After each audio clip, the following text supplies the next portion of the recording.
চলো দেখি আমরা 0.36কে ভগ্নাংশ আকারে লিখতে পারি কিনা। এখানে বেশ কয়েকটা উপায়ে কাজ করা যায়। আমি যে উপায়ে এটি করতে চাই তা হলো 0.36কে আমি 36 এর সমান বলতে চাই। অথবা এটি চিন্তা করার আরেকটা উপায় হলো যে ধরে নেই এটি শতকের ঘরে আছে,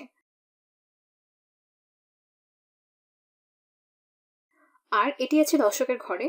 তুমি এটিকে 3 দশক অথবা 30 শতক হিসেবেও দেখতে পারো। সুতরাং আমরা বলতে পারি যে এটা আর 36 শতক একই জিনিস, অথবা এটা 36/100 এর সমান, এবং আমরা এটাকে ইতোমধ্যেই ভগ্নাংশে প্রকাশ করে ফেলেছি। কিন্তু আমরা বিষয়টাকে আরো সহজভাবে করতে পারতাম, কারণ 36 এবং 100 উভয়েরই কিছু সাধারণ গুণনীয়ক আছে, তারা উভয়ই 4 দ্বারা বিভাজ্য। তাহলে আমরা লব এবং হরকে 4 দিয়ে ভাগ করি, তাহলে আমরা দুদিকেই একই কাজ করছি। অতএব আমার ভগ্নাংশের মানে কোনো পরিবর্তন করিনি। 36/4 সমান 9 এবং 100/4 সমান 25 পাচ্ছি।